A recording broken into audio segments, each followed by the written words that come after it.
What's up, family? This is Will Dorsey of Talk Music Podcast. My guest on this month, man, it's a guy that I used to play with a long time ago with their band called Jimmie's Chicken Shack, and always had the most respect for that band. We've done a lot of stuff, between, like the early, well, mid 90s, going that way. But I want to introduce to you and let everybody know about Jimi Haha, otherwise to me known as Jimmy Davis. So, everybody, welcome Jimi Haha.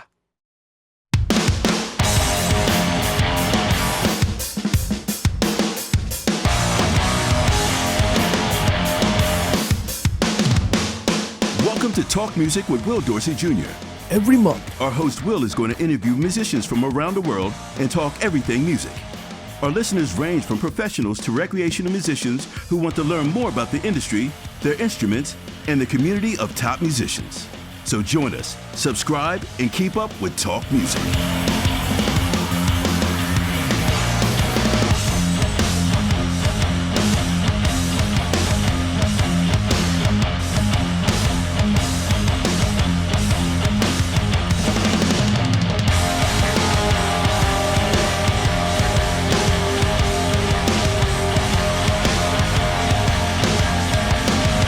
visit us on www.talkmusicpodcast.com. Subscribe to our YouTube channel. Download our podcast on Apple, Google, Amazon, and Spotify. Today's episode is brought to you by our sponsor, eRecordStudio, the new way musicians rehearse, record, and share their eRecord sessions on social media.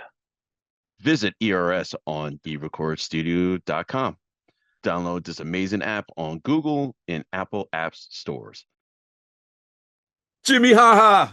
What's up? What's up, dude? Hey, man. How you doing, brother? Can I use your real name? Jimmy Sure. Davis? Yeah. Jimmy Davis. Yeah. Everybody, welcome Jimmy Davis. What's going on?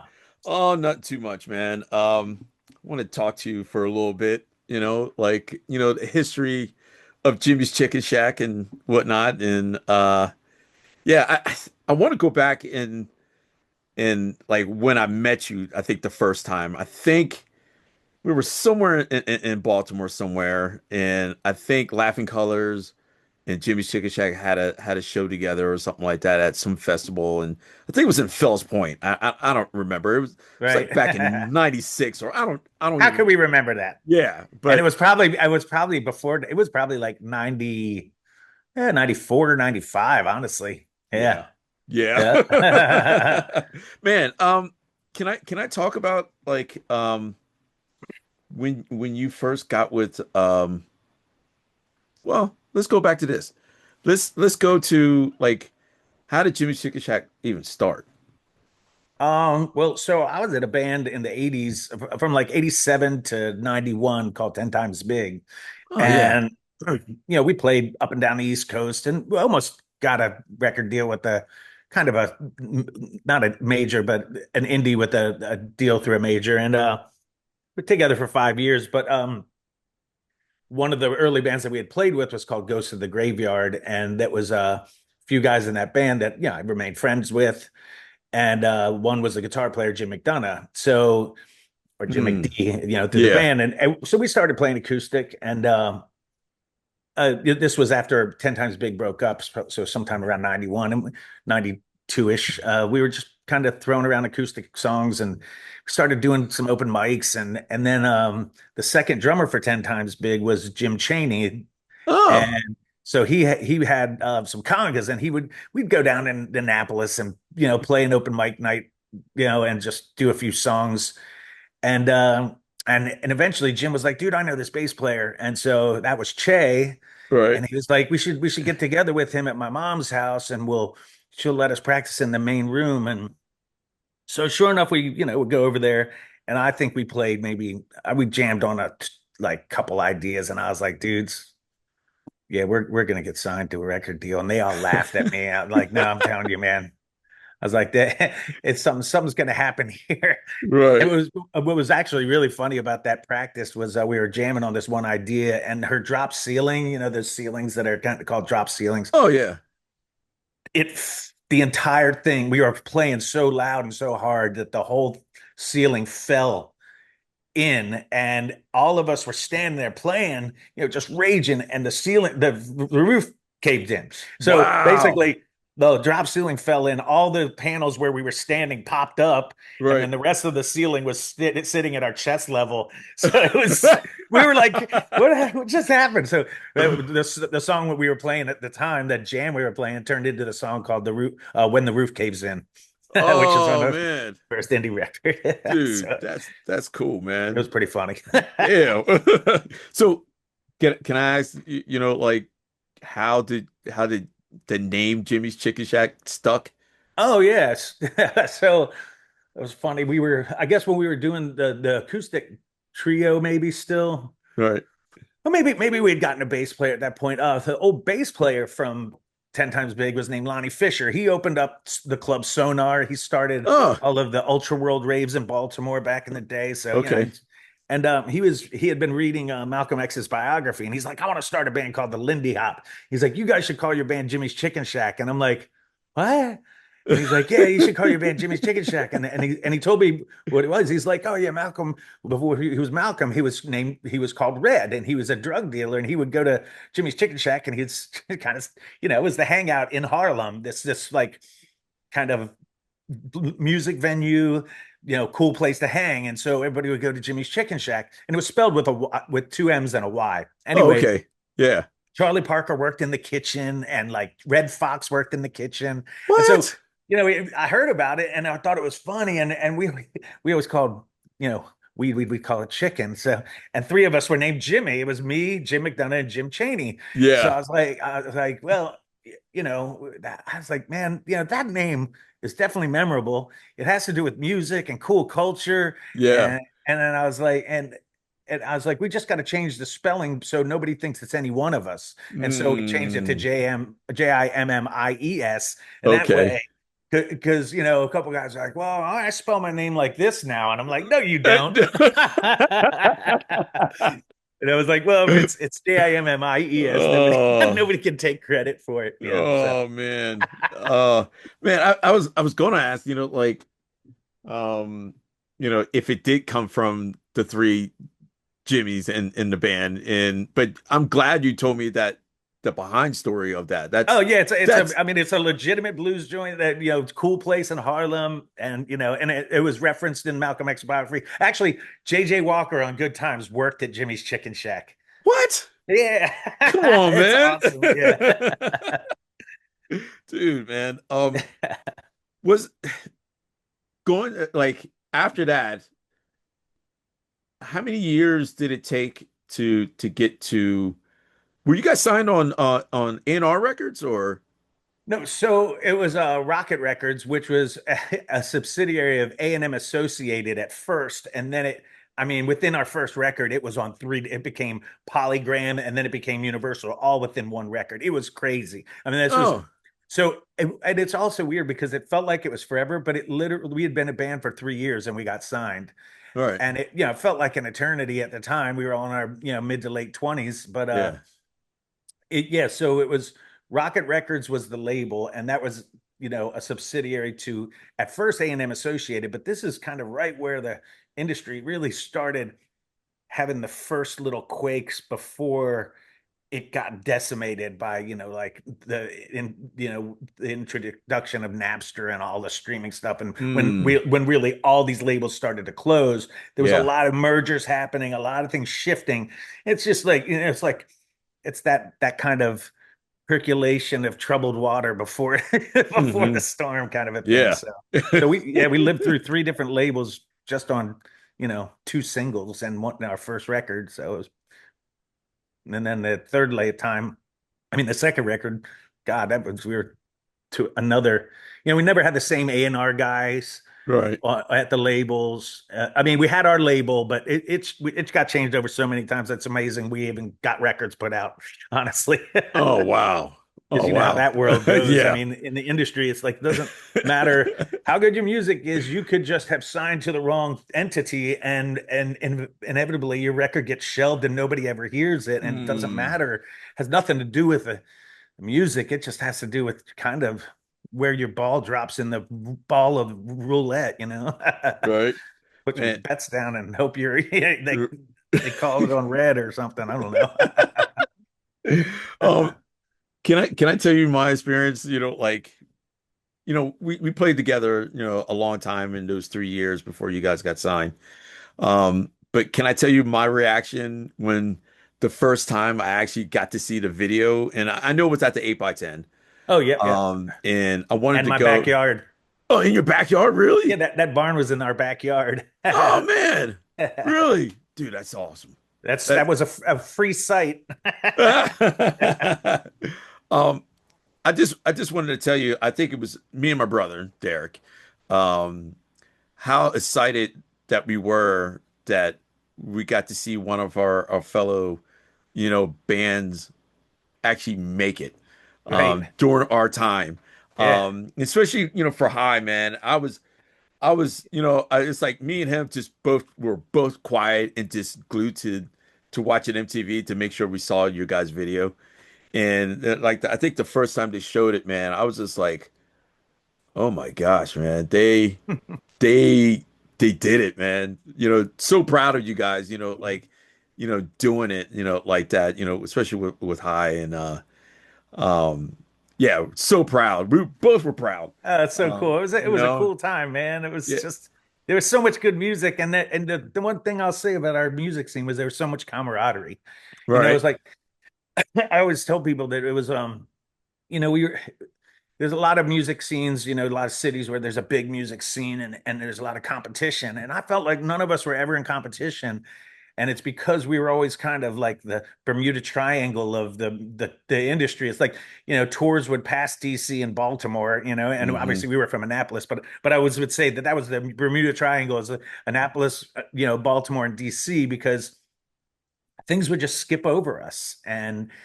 And so as a result, it's like we all banded together, like all the different bands, and it didn't matter what style of band it was. Like we were yeah, all, and I think that's part of why a lot of those bands, when they all ships rise with the tide kind of a thing. I think there's a reason why everybody kind of did well in that period was because it's like we played with you guys. hmm, At first you guys were primarily cover band, and then yeah, switched over to original band. And yep, I was like, dude, these guys are packing rooms. We need to play with them. And so we'd open up for you guys, and then we would open yeah, up for Kelly Bell Band, which is a blues band, and then we'd open yeah. up for a hardcore band, and then Almighty Senators, who were like a Oh soul and man, funk band. And so it yeah, was like we were able to borrow from every bit, but also all of us as we all played and we all got together and did shows. I think the shows were diverse, which was yeah, really cool. It wasn't like just punk bands all night. yeah, It was always a difference of music and a cool ebb and flow to a show. And as a result, I mean, you remember this the scene back then and the shows back then. yeah. We were in a really lucky place and a lucky time. Oh my, our area was it was like you said, it was jumping, man. Like Yeah, with all these bands like Live Alien Broadcast and The Martians. It was just to me, it was just like I was just so lucky to be in that scene because DC, scene, I was me and my brother were in that scene. It was a little different compared to totally. what like the Baltimore and Annapolis scene was. But I mean, it was so much more like bands that were, it was just good music. Yeah, So much that's good it. music, Well, you and I know? think, it's like you had the DC hardcore scene, you had the reggae scene in DC, Hmm. and then you had the nightclub scene and DJs and stuff. But then Baltimore was this like pile of bizarrety, you know what I mean? It's like the bands from Baltimore were so cool, and some of them were just brutally hard, or some were just quirky and arty. But I would say that no matter what in our area, the one thing you had to be was real. It didn't matter what kind of music you played. It just had to be real. And so it was a great proving ground. Like nothing that was contrived really would would work. I mean, it just wouldn't fly after a while because it's such a real scene in any of those cities, and in Annapolis as well. It was like, even if you're just a singer-songwriter playing in the corner of a bar, it would just the people that kind of would be able to break through all of that were the people that just were just, unpretentious and real. Yeah. Thought it was cool. No, it was, man. Was your guys' first manager, was it Chris Keith? No, it was always Richard. It We was only had always one Richard. manager. Okay. Yeah, only Okay. one manager. Yeah. Okay. All right. All right. So how'd you guys meet Richard? So we there was a place called the Mansion in Annapolis. It was this old house that didn't have any, like, I don't know if they had running water. I think they might have running water, but it was just this beat up old mansion. And a bunch of guys are living there. Jim Cullen, who is huge at PRS now, he was there, and the band's playing. But Mike Forgione lived there, and he had set up a little recording thing. We recorded our second record there called Spitburger Lottery, Oh, because the first record we did was Chicken Scratch, and that right. was the first 6 months we were together. We just put a record out, and then we did Spitburger Lottery at the Mansion. Well, the Mansion was having these shows, and they had a weekend of shows basically, and we played the first night, and then the second night I think the cops came because Almighty Senators were playing, and it was I think the neighbors were like, that's 2 nights in a row. Right. Oh, And, man. but the second night, what happened was Richard, our manager, and his wife at the time were here over from England because there was a funeral that they were going to. Connie, his wife at the time, was from around this area. They were going to a funeral. They were in Arnold, and they saw some people skating in the parking lot. And they asked the skateboarders, "Hey, what's going on?" She asked the skateboarders like what was going on musically, and one of those people was Dietram. Dietram, Yeah. our old guitar tech. Yeah. Anyway, he was like, "Oh, there's a show going on at the Mansion. A bunch of local bands are playing there." And so Richard ended up going the next day. The night we weren't there. Right. And Mike gave him a bunch of tapes, and like I don't know, probably 6 months later or something. It was in the winter. That was in the summer. So in the winter, I got a call from this dude with a English accent. He was asking me, I really like your band, and I was like, yeah, that's weird. All right. And a few people wanted to manage us at the time, and I was a little leery. Yeah. Some guy with an English accent. Yeah, okay, you're trolling. Right. And, I just talked to him for. I mean, I literally talked to him for a while. He came in. He flew in and saw us in New York at Bleecker Street Pub in front of like 5 people. Really? And he was like, "Yep, I want to manage you." And then it took me a while to just be like, "Okay, finally, let's do it." And Right. because he said basically, I'll give you a contract that says if I get you signed within the first year of doing this, then I'll be your manager. If not, you're free to go wherever and do whatever you want. And so that's what happened. He moved to Maryland from England with his whole family and started Wow. managing us. Yeah. And Dude. then we were signed within a year of that. Yeah, we had, he got us in front of a lot of labels, and he was connected, and he knew the business, and he was a solid dude. So, Yeah. and No, he's still my manager. Right? Is he really? Yes, he is. Please tell him I said hello. Oh, I will, so for sure. yeah. For sure. It's been a long time since I talked, spoken to him. He's been in New York City for the past decade. He's been the CEO for American Association for Independent Music. So this is his last year there, but yeah, he's still crushing stuff, doing things that are beyond me.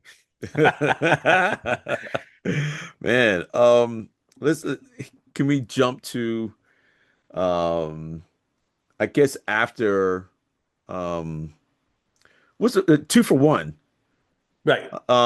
That's when Pushin' came out, right? So 2 for 1 special was a collection. So we had put out tapes.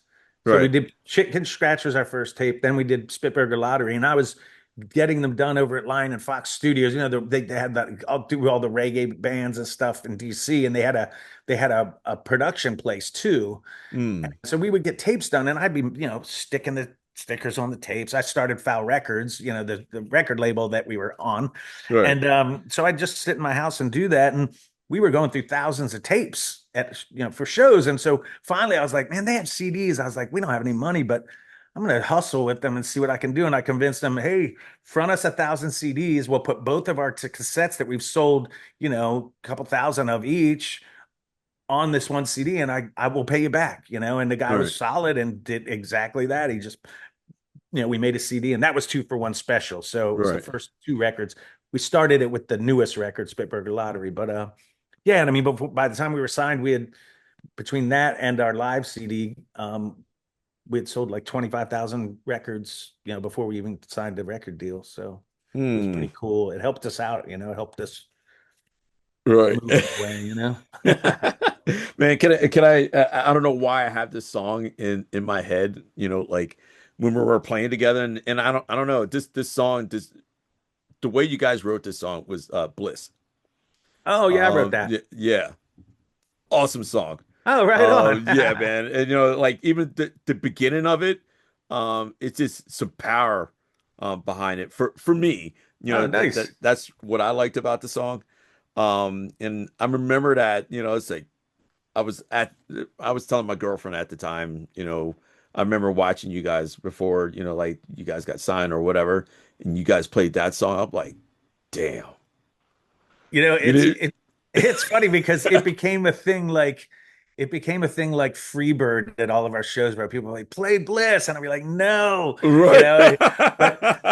because it's funny, we've never really gotten a great recording. I mean, all the versions are these little indie recordings that we did, but Right. people have always liked it. And it's funny, I always felt like it was a little too like classic rock ish, but honestly, I might try to make I've tried to make a version of it at some point on every record, and who knows, maybe our next record it'll Right. appear. Dude, I mean, it's a killer song, man. Like I love the song. It's just I don't know why. It's just never has risen past the little indie recordings that we did of it. Oh man. Dude, I got the pleasure of playing with you guys. I forgot what year it was, like 2001, 2 or whatever. I don't know. I don't know when it was. And got to play with my brother. That got to join you guys. What was it, like maybe 4 or 5 years later after when Che left or whatever, but yeah. Well, no, because no, by the time you played with us, Derek was already in the band with us. Right, Yeah, yeah. yeah. Yeah. So I guess it was probably sometime around 2000, and let me think, because it was probably around 2002 or 2003. Derek Right. was playing in Rebel Amish Radio, and Che Yeah. was playing with us, and Che was just kind of burnt, and he was Yeah. becoming really good friends with George, Yeah. George Bold. and so then yeah, we swapped bass players basically. It was awesome. Dude, And I mean, it was killer because I mean Derek's just phenomenal. oh Like, man. I mean, you two together especially is like I was like, that's some unfair shit if anybody hits you guys in a band because you're brothers and you're so solid. Like, and we luckily got to do that rhythm section a couple times, which is Oh awesome. man. Yeah, But no. Fun and times though. they also, it's like being in a band in your late 20s, early 30s. I mean, guys are just dicks. Uh, Men in that age, they're just full of energy and just oh, piss and vinegar. And then yes. you get Derek, and Derek's just chill, just so chill. Like there's never an issue. Like it was just he's the easiest person to play music with on the planet, dude. And Yeah. he's just got that big warm voice, and he just no nonsense, never any Yeah. drama. It was like thank you, Jesus. Right. It was awesome. It was great, man. Dude, it was I hope we get to play a video of that on our show, just us just jamming, but I didn't get to practice with you guys. Uh We don't do that. right? Wait, you So got as much practice as every single person who's ever entered this band really? after all the original people. Yeah, dude. Oh They're like, wow. when can we get together and practice? I'm like, we have a gig coming Right. up, and we got to play for 2.5 hours, and that's your first practice. It's fun that way, though. I Oh mean, man. to me, it's like it's fun because you're like you're just tiptoeing the ledge, you know. It's like, Yeah. and it's just different. I mean, because you know, I mean, we played with a fill-in drummer. BJ Curran played the last gig with us because Jerome couldn't play. Oh BJ right. plays with Candlebox, Okay. and you know, he's filled in before when Jerome couldn't do a gig, but man, it's always such a whole different feel. Yeah. And I like that you know it's feels it makes things feel new and different and sometimes wrong and I don't know, sometimes that's really good, is to Mhm. have those things feel like, oh, this totally has a different feel right now, and that's probably pretty cool. You know, Oh so man. yeah. Dude, I thought it's a fun experience. And for me, it was like just get me on my toes of learning stuff, back then. And it's just it was it was just good for me anyway, you know. I mean for future bands or whatever, and I don't know. That's how I felt, about it. Like even though I was nervous as all get out, because I didn't want to mess up for you, man. Oh, well, I Like, mean, I love to mess up, so yeah, all you right. should have never worried about it. But the thing is, you were perfect. Like, I mean, I could never do what anybody has ever done when they come and fill in with us. Like, I couldn't, there's no way. I just could not go sit in with a band for the night and learn all their music. It's crazy. So, do I expect people to, like, first of all, we've never been a band about perfection. I mean, Right, I want things to go wrong, right, honestly, because you got to find your way out of them. So, yeah, right. you were perfect on all those Dude, gigs, thank man. It you. was easy. Thank you, man. Dude, can I tell you what I like about your lyrics? Like most of the time, like all of Sure, them. bring that on me. Okay, all right. So we're gonna do this, and I'm gonna tell you, Tell me what you and like here we about go. me. Okay. I like that you just spit the truth, like how you feel, like even on the new record, what is Right. it, 2 seconds? Seconds. Yeah, Yeah, yeah. seconds. Okay, sorry. Yeah, it's got the two as the S, so it Right, makes yeah, sense. right. Yeah. Okay, sorry. But I like how you always been like that. Just Yeah. you always said how you felt. Like shut your mouth or whatever, and I I I, I like Get your that. knee off my throat so I can breathe. Yes, thank It's you. like, yeah, you know, it's like, I don't know. I'm not, we never did anything to please anybody. We're just doing stuff to please ourselves. And honestly, if you're playing music I think people play music for different reasons, Right, obviously. And sure, you know, part of it was I wasn't good at throwing a football. I wanted to attract girls to like me. So learn to play the guitar. But right, or I'm full of myself and I want to be the singer in a band. Yeah, I don't know what it is, but I think more than right. anything, for me, it was a release, a venting. It was a form of therapy. Okay, So okay. I've never gone into therapy. I probably would Right. have had to had I not had music. I've never Mm, visited jail for an evening, yeah. and I know I certainly would have had I R- not had music to get all this stuff out. And so maybe that's part of it. Maybe I guess lyrically it comes to the fact that it's you either have to speak the truth or you have to learn how to shape a song a certain way, and that's a lot harder than just speaking the truth. You Oh, know, yeah. to me, it's Yeah. like Right. writing a perfect pop song is way harder than just kind of yelling about what's on your mind. Right. But I mean, it's like you this with the lyrics, man. It's just for me, it's like you just actually saying it, just actually because you have that voice that's just and it cuts through, Awesome. and that's what I was getting at, Nice. for me, you have a distinct voice, compared to, like, a lot of voices that were in especially in our scene or whatever. And still, even now, still, um, there is, I wanted to also ask, like your writing process, because you just went on to it for a little bit. Um, do you do the lyrics first or do you do music first? I don't know. I mean, it's Yeah, is never this? There's never any. I don't even know if I'm ever going to write another song again, especially after I've written a song. It's like, Right.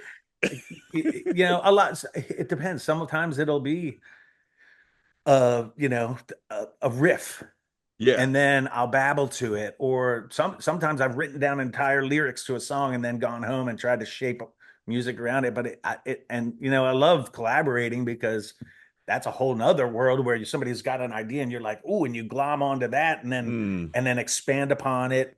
And that makes you, I personally love those things sometimes more than the things that I've written myself. And right. so, yeah, there's no way that the early stuff I remember we would just have live jams and record them, and I'd go back and listen and be like, because the melody, yeah, I feel like you got to let songs write themselves, right? They got Yeah. because they're not ours, they're everybody's, and it's all one song really. It's all floating in the abyss, and we're just at moments taking particular parts and putting particular colors on it and Yeah. marking certain sections of the song that's just happening around us, right? Right.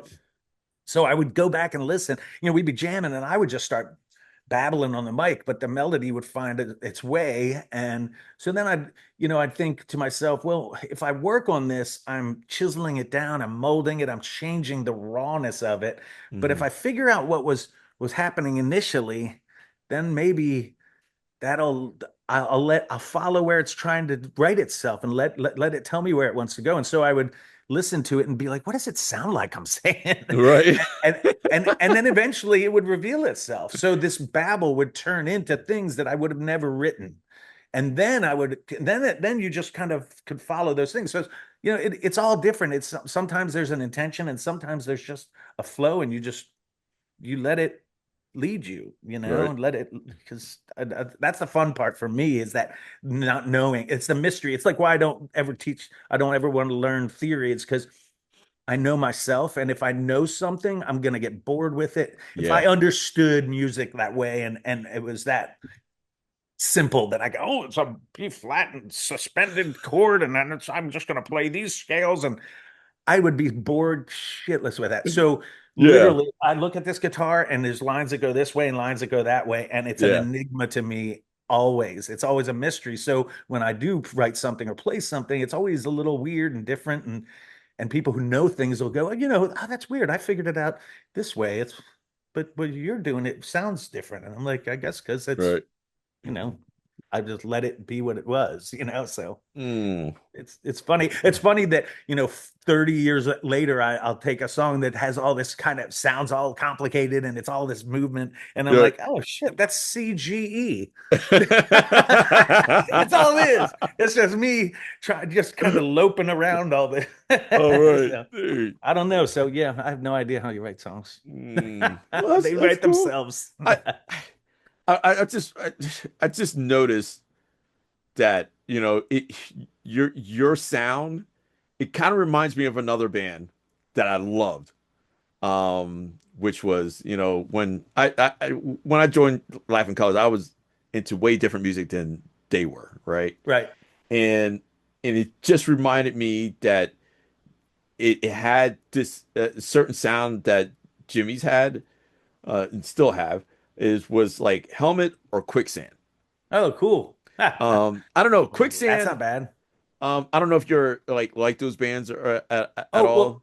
well, let me just say that Oh, so I got quicksand slip because Shane Bowler was working at Record Exchange in Annapolis at Hillsmere. I mean, I remember these things so vividly. oh man, And okay. I walked in, he's like, dude, you got to hear this record. And so he gave me Quicksand Slip, and I put it in the car. And it's funny, the first song it came on, it was like, dun-dun-dun-dun-dun. And I was like, yeah, okay, now I know what it is. And then my girlfriend at the time was like, this is noisy. And I kept playing it. And then I'm like, yeah, this is the best guitar record that has come out ever.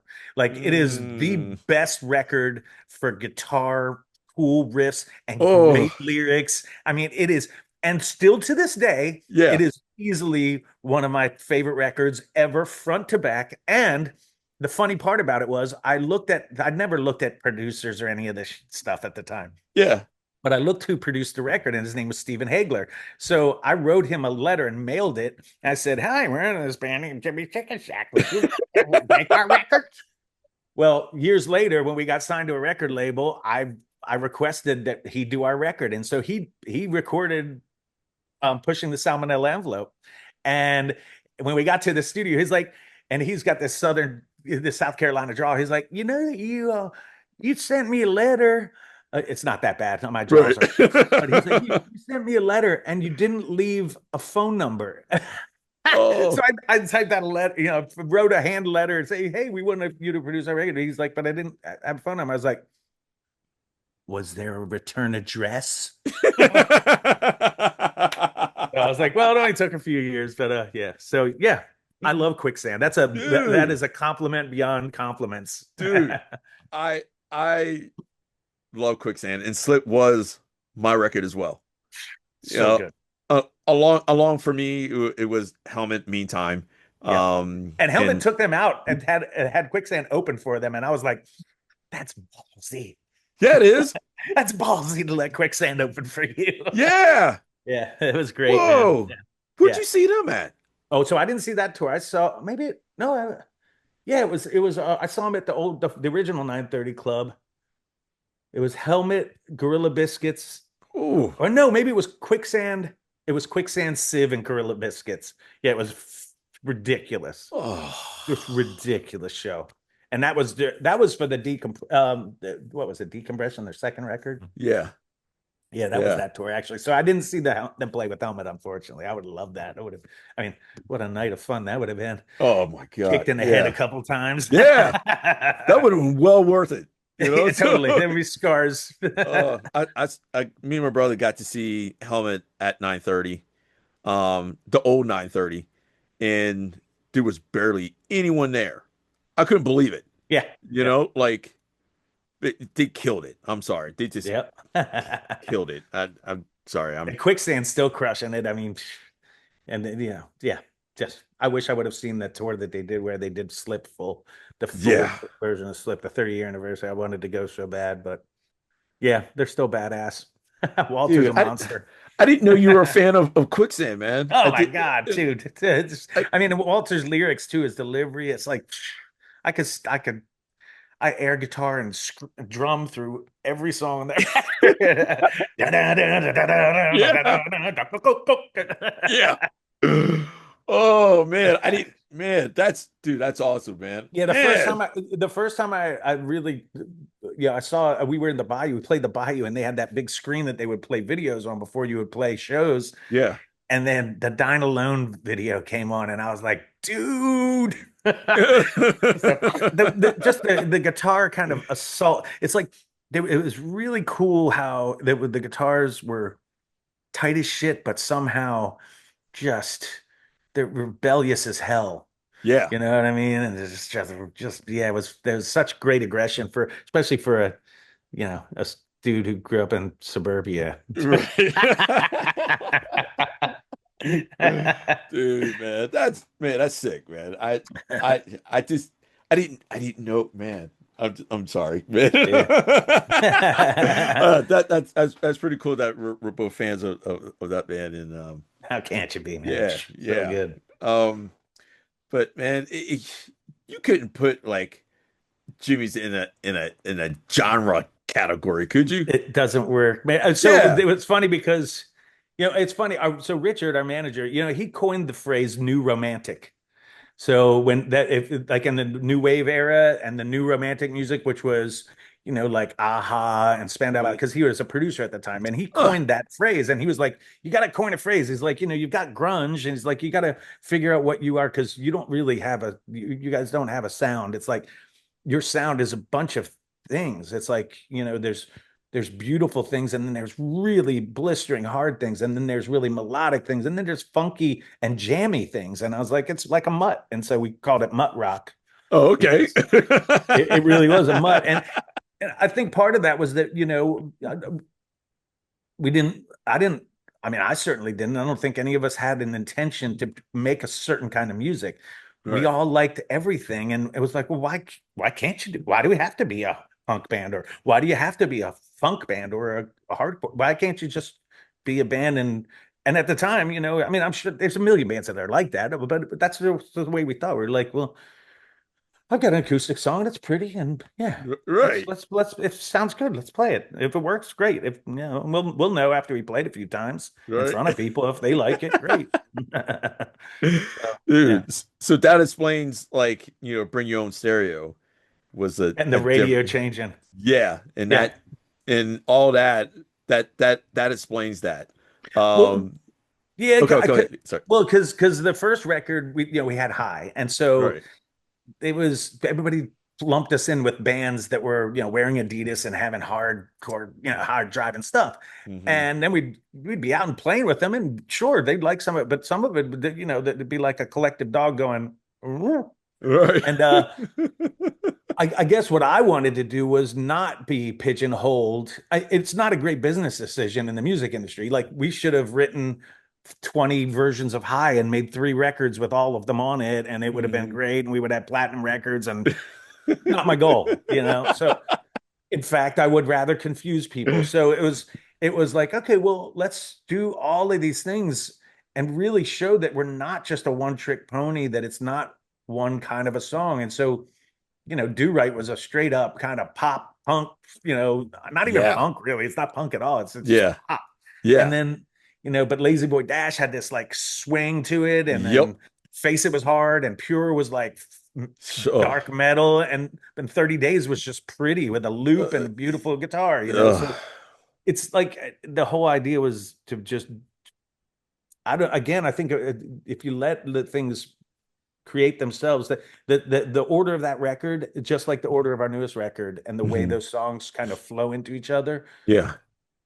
laid themselves out Yeah. because it was never you make up your mind, you make it up to you shouldn't make up your mind, you should just let your mind be, and then I don't know. It lays stuff lays out for you. At least for me, I think I say my favorite word, or the most predominant word in my language at 50, almost 57, Hmm. is acceptance. And so Yeah. it's with everything, with relationships or with professional life, with the shit that life throws at you, music, art. It's acceptance. It's accepting it, and sometimes especially with creating songs, Yeah. it's really acceptance. Yeah, because people judge their shit too hard, and half the time that'll stop you from doing anything. So I think maybe I've learned over the years, I honed this muscle of acceptance that was Right. always kind of important to me, and now it's just it's a natural instinct. So I don't know when the next song will come. It won't be forced, that's for sure. Right. Right. It won't be forced. To me, like Lazy Boy Dash and Do Right, just going with the second record, Yeah. between, I remember when you did with the 2 for 1 special and pushing the Seminole, and and I was just wondering, I was like, was the change of the music and what you just explained, like that, and when you did Do Right and Lazy Boy, um, was that wasn't record people telling you you need to do a song like this, or you No, just no, and it was funny. We had the people at Rocket Record were really, Todd Interland was our A&R guy there, and he was really cool. He loved our band, and so he understood that we were going all over the place. But no, these are songs. I mean, Do Right, I had written 7 years before. The old original guys wouldn't play it because they thought it was a silly song, and I was like, yeah. It is a silly song, but it's a silly, catchy song. And right. sure enough, it was the biggest single we've ever had. Then, you know, 7 years later. Now, had we put that out, when I wrote it, it probably would have been a bigger hit the way radio was working, and then High would have come Mm. the second record and would have been a bigger hit. But it is what Oh, it is. wow. But Man, thinking about that, yeah, but that's crazy, man. I didn't. It wasn't like there was a plan. It's funny because Les Claypool had called me to produce a second record because he liked the first record. Yeah. And I get this call, and he's like, "Hello, is this Jimmie?" And I'm like, "Yeah, who's this?" And he's like, "Les Claypool." And I'm like, "Fuck you!" And I hung up, and and because I thought it was my friends messing with me. Right. Oh my.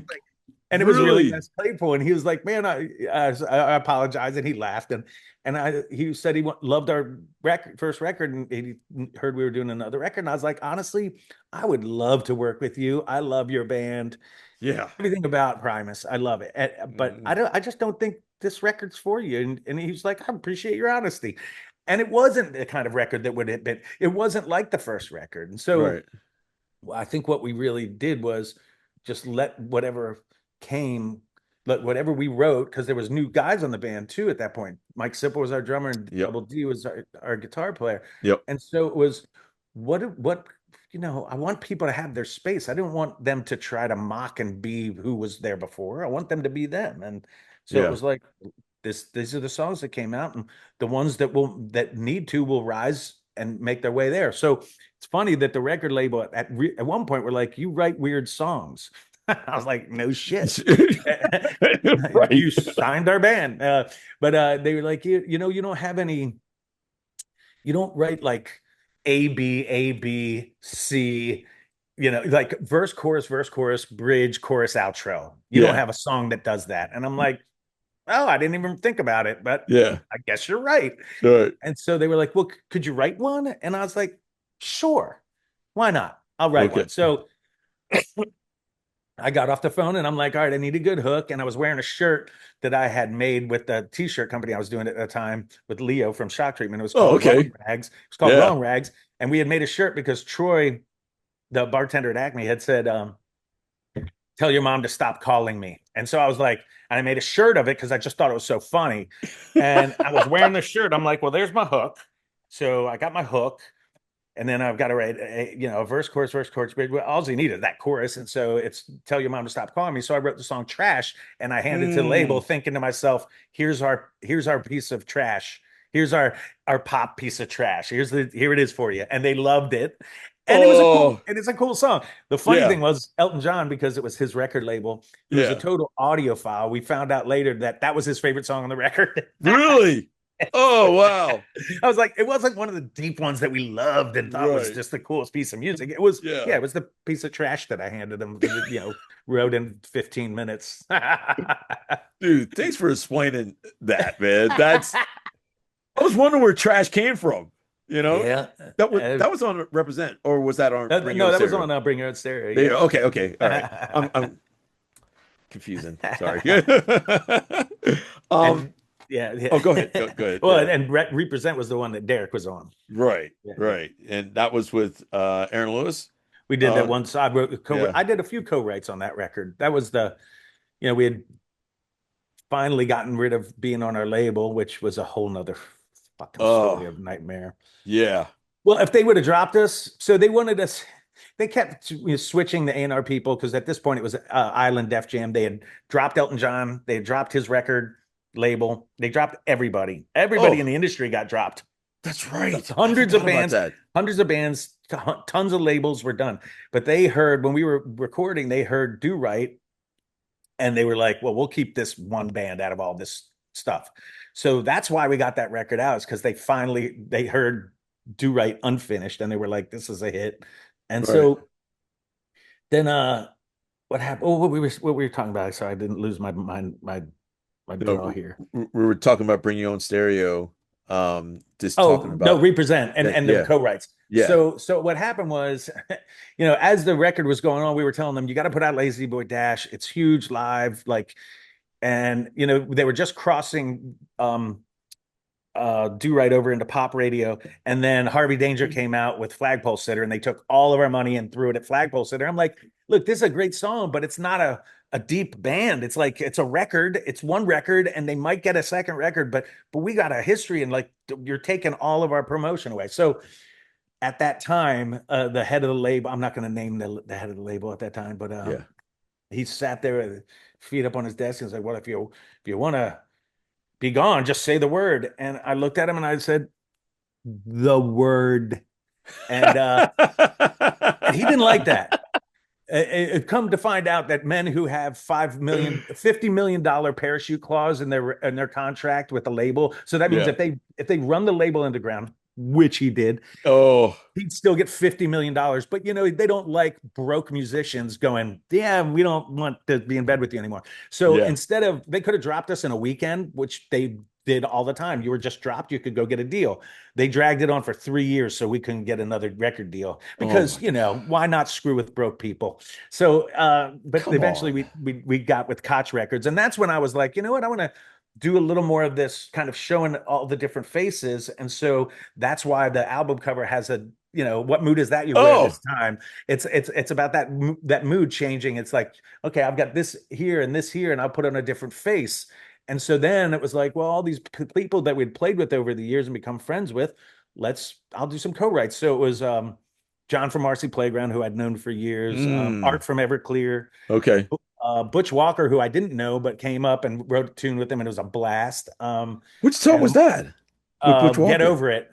Get Over It. Oh, Yeah. okay. All right. He's brilliant. And then Right. Mark, I went down to with Mark Tremonti and wrote Strange right in the period where when I went there, he was in the band Creed. When Right. I left, he was not in the band Creed anymore. So I was in his house when that happened. Uh, and then the one with Aaron, and Aaron was the only one who actually was on the record. We went, he came down, he was doing a show, and he came into Frank Marchand's studio, and Okay. we recorded his vocals. And as a result, we've rarely played it live because who the hell's going to has a voice that sounded like that? It didn't. Yeah, It it's was a powerful. tone that needed to happen Yeah. at that counterpoint. And so, yeah, it was cool. It was different. That's cool, man.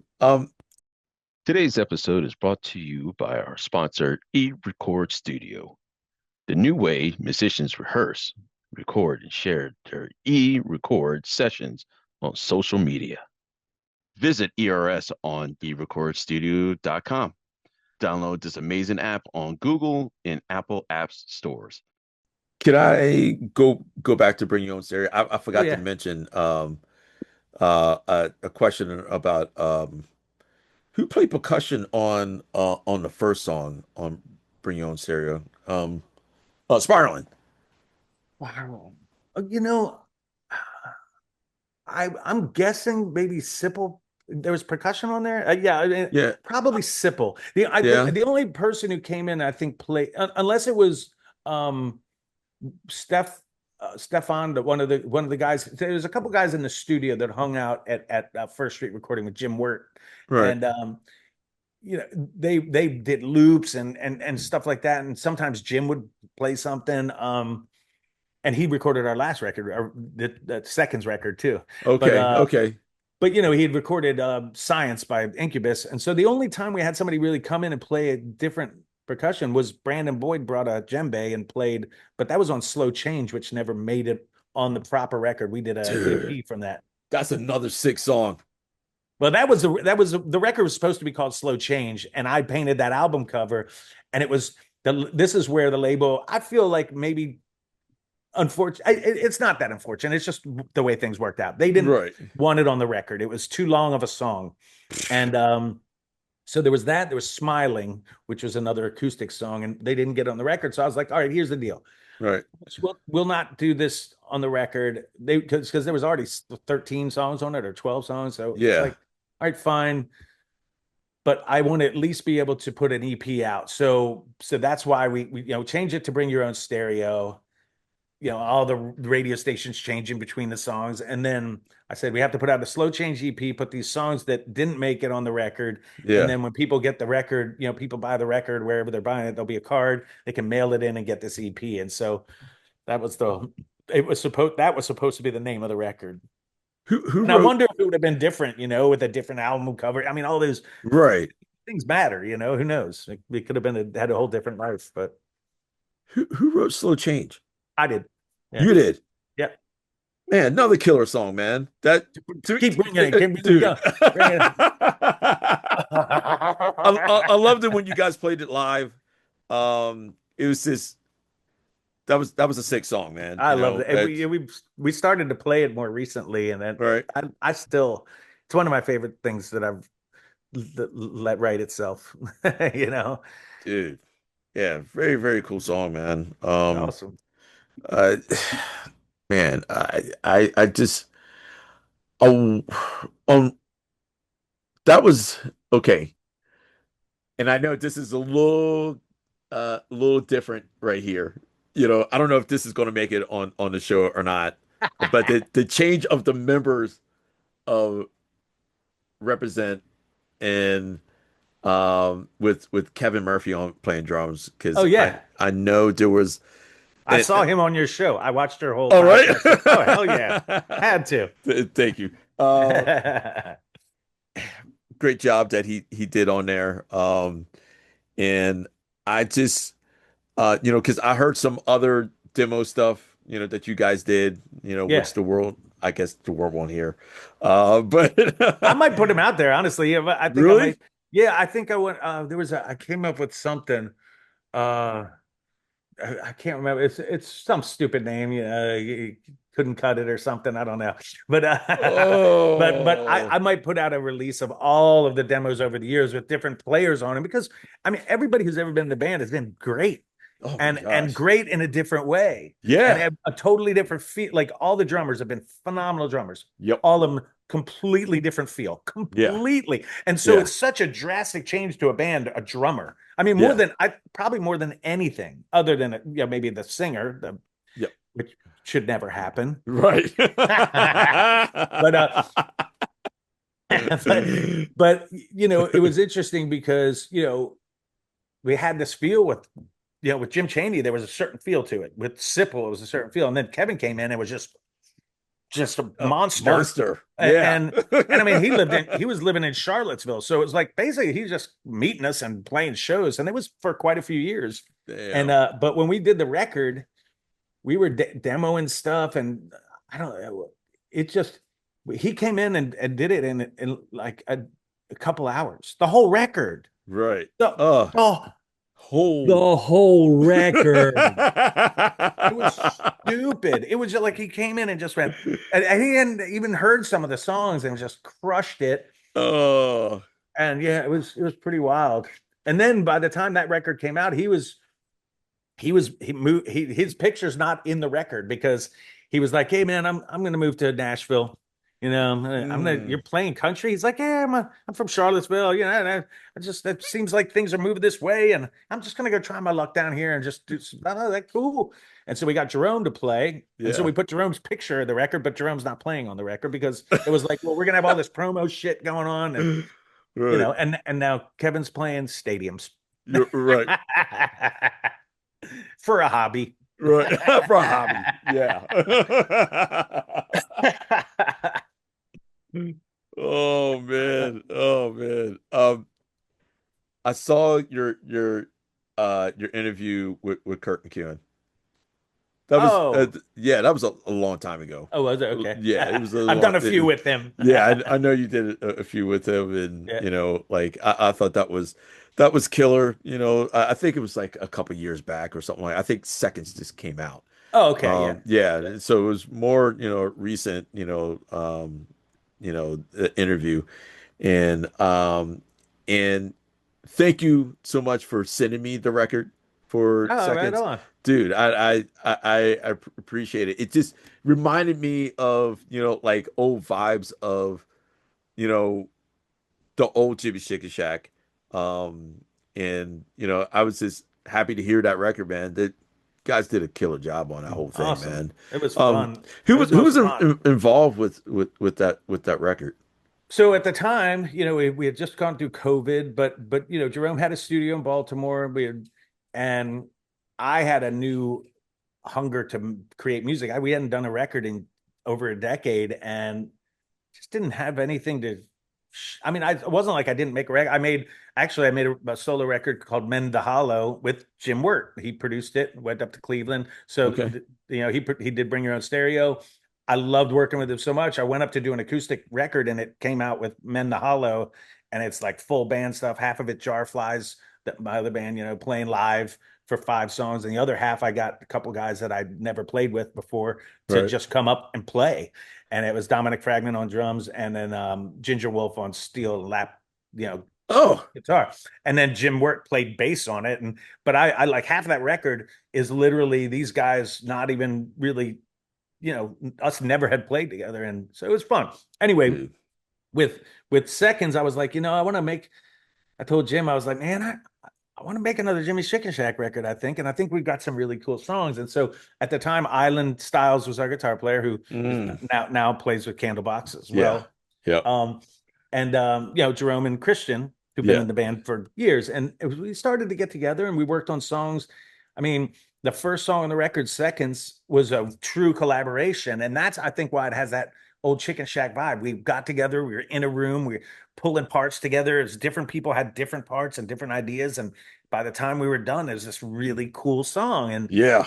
And then, other songs, like whether Jerome and Island worked on them first, and then I got him and started, like Sleeping with the Enemy was like that. They worked out some stuff, and then I got it and started shaping it and working with it. Simple Concept was a thing that, Island had, just a poppy acoustic thing. And the next day he wasn't in the studio, and I just finished the song out of just a riff and a little vocal idea that he had, that Mm. like the melodic hook. And we sent it to him at the end of the day. We're like, oh, by the way, this song's done. and then there's a song, like one of my favorites, which is The Sound You Make, which I started during Represent. So it was 20 years old by the time Oh, that song was always around and always played it for myself, but I never finished it. It never finished itself. And okay. it did. It finished itself finally after 20 years in a really cool way. It's like it had the main riff that I'd played for years. And when we tried to play it together, it just didn't work. And I was like, what if we took that out? And Jerome's like, no, that's my favorite part. I'm like, let's just see what happens. We took it out and Island put a different part in, and it was perfect.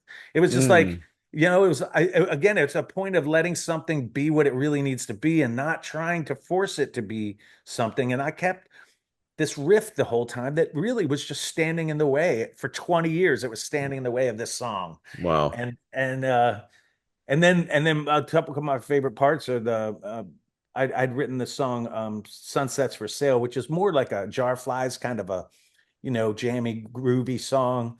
Yeah. And then it felt like it kept wanting to go somewhere when I'd play it on my couch. And I started playing this King Crimson type riff to it, right after it is like this arpeggiated thing. Yeah. And then I'm like, oh, that's kind of cool. And then I was like, well, what if maybe it goes there, and then maybe it goes here. And I just followed it into this prog rock thing. And I was like, let's see what happens in the studio. I left half of it unwritten, finished it all in the studio. And then I was like, well, this is really cool moment of music. And I love how spontaneous it was, and that it was half written in the studio too. It's like, but we'll never be playing this live. And now we play it every show. It like it's, for some reason, it's just been this staple, and I love it. It's really fun. I was just about to ask you about that part, Yeah, that guitar part, like yeah, honestly, because to me that stuck out. And yeah. I was like, dude, what are you listening to, man? Like, what were you listening to? I don't listen to music at all, really. Honestly, the car radio in my car doesn't work. All So, right. so what I listen to typically is the last TV commercial that was playing while I was watching TV. So I'm like driving around Annapolis going, BK, have it your way, you rule. And I'm just doing that for an hour, it's just dumb as shit. I really, I mean, I can't say I don't listen to music, but I don't listen to it a lot. I Right. think what happened with that song was I was playing that I'd written Sunsets for Sale, and I really loved the song. I thought I like when I like a song that I've written, because it Yeah. doesn't always happen. And Yeah. I liked it. And I kept playing it in the house right before we were recording. And I was like, when it stops, it feels like it needs to go somewhere. Right. And sometimes I'll do that. There'll be a song and I'll write, and then I'll get to a point, and then it'll be like, there's a door here that I need to let open itself so I could walk through it. Right. And that's what happened. And it was that riff that happened one day. And then where it ended up going was nowhere I would have ever planned. I mean, Right. again, it was like, that's why I can't really take credit for writing it. My name's on the credit, but it just wrote itself, man. It Oh, really did. I dude, accepted it. it's a sick part though, like it's to me it just reminded me of Yeah. the old guys, that were in, Yeah. but it's still a killer part, That's man. awesome. You know, Well, you have impeccable taste, Will. hey, hey, Impeccable hey, taste. That's why we played the show together. You Exactly. know? I loved it. You know what I mean? So it's still a fun time, and Hell yeah. I would do it again. You know, if Honestly, if you probably would have become our drummer had you not been in Laughing Colors, because it came up a lot, and it was like, oh, we can't, like, he's Laughing Colors. They're our boys. Like we can't just swoop in and be like, hey, we're just gonna take out your foundation. Enjoy your house all as right, we pull out your basement. Like, right. so yeah, you would have been our, and then we would have had this thickest rhythm section Oh my gosh. because of it, you and your brother. Oh my We gosh, should have man. done it, but Yeah, now yeah. thinking about it. But I will Nothing say, against nothing against my boys or the cool thing that's is, in Laughing Colors. I'm still friends with everyone and Laughing Colors, I believe, Yeah, and that's probably one reason, maybe why. right. It You know, might not be the case if we were like, I hey. I'm gonna tell you this, and I have to be truthful on this. There was a lot of people after Cheney left. It's like, how could you don't become the drummer for Jimmie's? I'm like, I don't know. No one asked. So I was like, Right. it's like, like, but it would have been cool. Yeah, what Yeah. that the Che picked Sipple. I didn't know Sipple at the time. Well, no, I Oh, did know Sipple. I knew him because had been in Julius Bloom. That's right, there a little bit. yeah, And yeah, so, but when Cheney left, you know, I like playing with people, but I'm looking at the bass player going, who do you want to play with? I gotcha. mean, who do you want to play with, man? It's your rhythm section. Like, Right. you're a bass. Che was the most naturally talented person who's ever been in the damn band. I mean, Yeah, it's like, all right, who do you like? And he's like, oh, Sipple. I was in a yeah, band with Sipple, and I'm like, cool. And then I was like, oh, I know him, and their band wasn't together anymore. right. Julius Bloom wasn't together, so it was easy Yeah, to be like, all right. yeah. At Because least I think they weren't. um, because I remember the first time I meeting Che. I remember Mike was in another band before he got into Julius Bloom. They were in some basement. I think it was somewhere in Baltimore Was it somewhere. aggravated assault or something? That I was him and Che. Him and Che were in, I Che. think, aggravated assault. So yeah, I think Yeah, that was something like that. it. Yeah, yeah. I think that was it. Um, but yeah, I remember them back then. Playing. Like, but it was just crazy. Like how everything just go full circle, the way it did. You know. Well, and I Uh, mean, you think about all the music and bands in the area at that time, in the 90s, early to mid 90s. It's like everybody at somehow knew each other. It was an incestual scene, like most scenes are, I think, is that, how many players are out there that are really solid, especially doing like original music and stuff. It's like, yeah. you've got different kind of rooms. You have your cover bands that are packing rooms and stuff, and you've got your hardcore. But it was like around here, it was like all of them were together, so we all knew each other in some way or another. There was like 1 degree of separation for every musician in this area, you know. Right.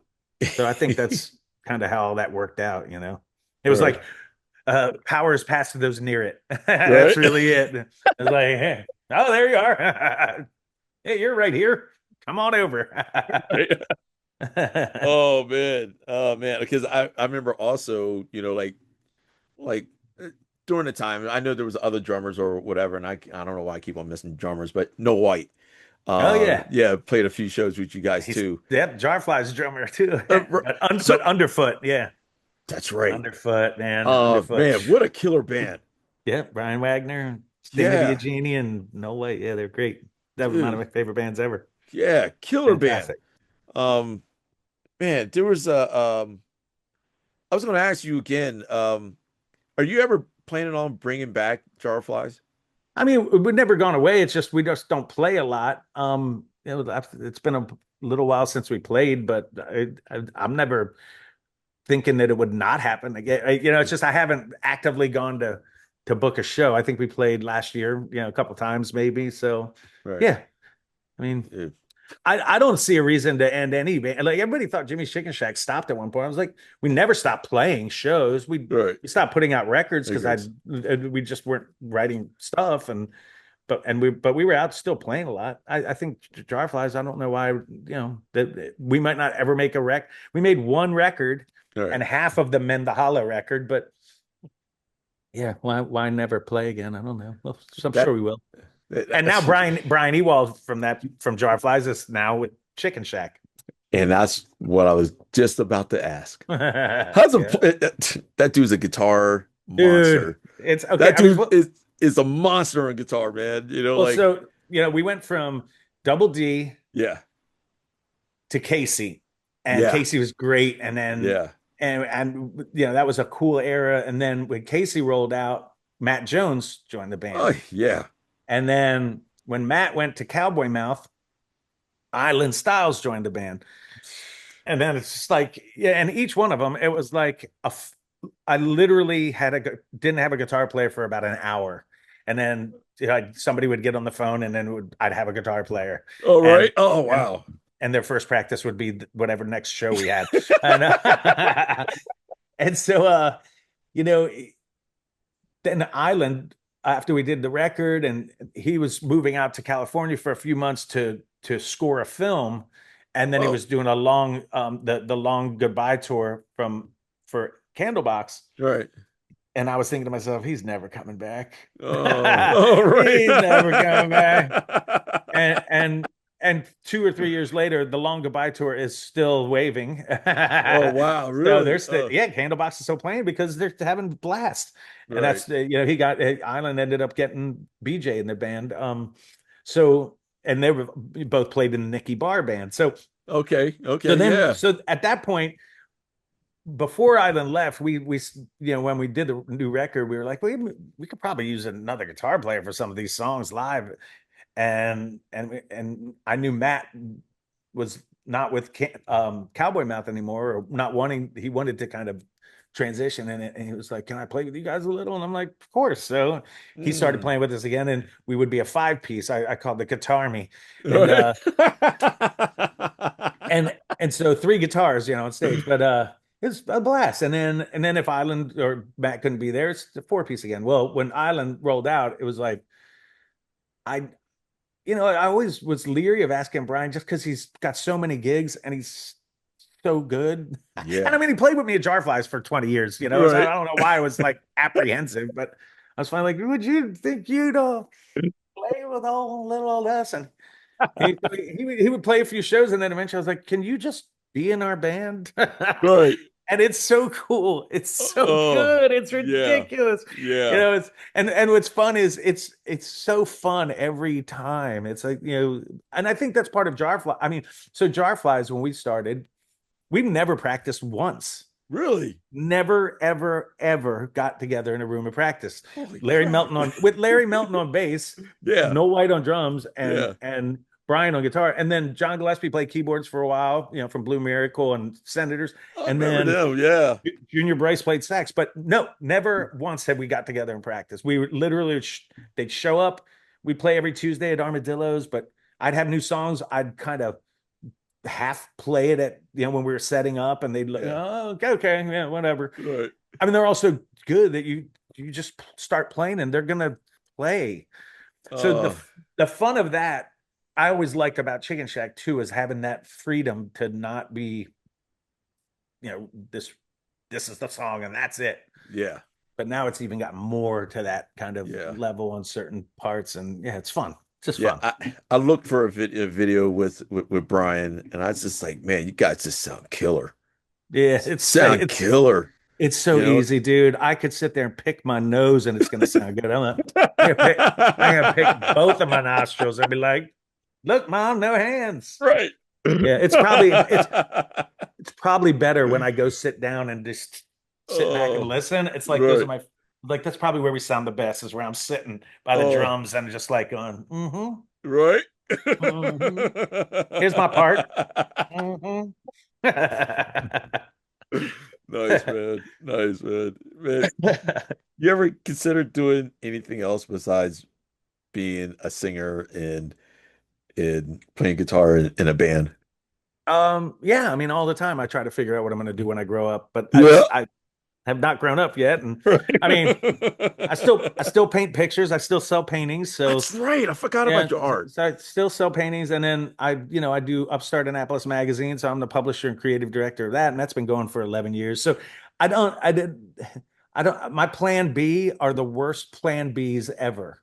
Like, Yeah. oh, if you're not going to play music, what are you going to do? Paint pictures, yeah, or publish a print magazine in the 21st century of Right. the digital Oh, age. right. Print a paper magazine.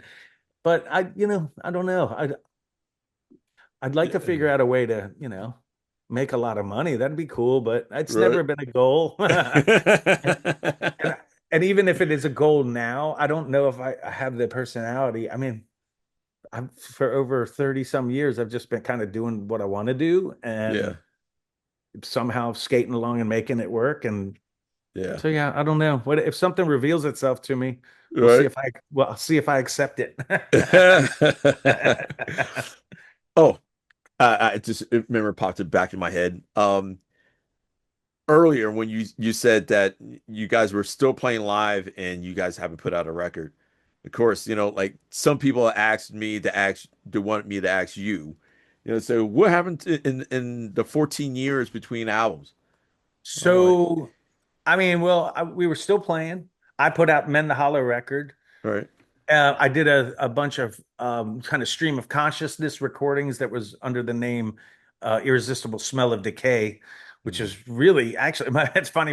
Richard, our manager, was like, "This might be some of my favorite stuff you've ever done," and right, that was all like totally not worked out. Like it's total stream of consciousness. So I got a computer, and Todd Krusberg was living in my basement, and he showed me how to make loops and actually record into a computer and shit. So damn, I take like there was Trilogy was a program that was like a bass program, and then there was some other program that was a drum program. So basically, what I would start with a loop of a drum beat, and then like um, I get a guitar or a baritone and tune it really wrong, and mm, then let the first thing my hands did, I would just push record, and I'd go, and it'd be something, and it'd sound totally wrong, and then I'd loop that and try to figure out what works within that, and it would be the first thing that I would do. I would right, record it, and it would go in, and then I just let it. I did that with every bit of layering of music, and then I did it lyrically too. So the first thing I uttered stayed, and then the next mm, thing was what followed without me knowing, and it's really fun. So I did music, and Chicken Shack wrote stuff. I mean, what wasn't there was plenty of stuff that never came out in that era. It's just we never had anything solid. We didn't have a place to record here and there. And yeah, we did Fail on Cue. We put on Fail on Cue in 2009. that's right. Okay, okay, yeah, But I mean, overall, it was just if for some reason it wasn't time to make between 2009 and 2000 and what was it 23. mm, There was no reason to put out a record. yeah, It wasn't supposed to be. And we were supposed to be playing and right, living and it's funny because I think I know a lot of people sometimes struggle, creative people, especially when they're not being creative. And hmm I've talked to people about it, and I don't have a problem with it. It's like I feel like how they say the music is the silence between the notes. It's yeah, it's that space so people can physically and emotionally and mentally get into it. If you crowd it up with a bunch of shit, so I hmm think that same thing goes with life. Is like I can't always be on and creating, and so the nothingness I've learned is actually probably some of my favorite parts of the creative process is when I'm empty, when I'm doing nothing. It's fill in the blank was written about that kind of, and mm, it's that nothingness that I've learned to embrace and realize that those gaps, no matter how long they are vital, because at some point it's kinetic energy. It's inhaling. It's yeah, inhaling. yeah, So it's simply inhaling. And so we inhaled for a good 10 some years. right, And I think as a result, the result is probably my favorite record we've ever done, which is Seconds. I really, I thought about it. I've listened to all the records, and I like all of them differently and for different reasons. But Yeah. I feel like Seconds is just there's something about it.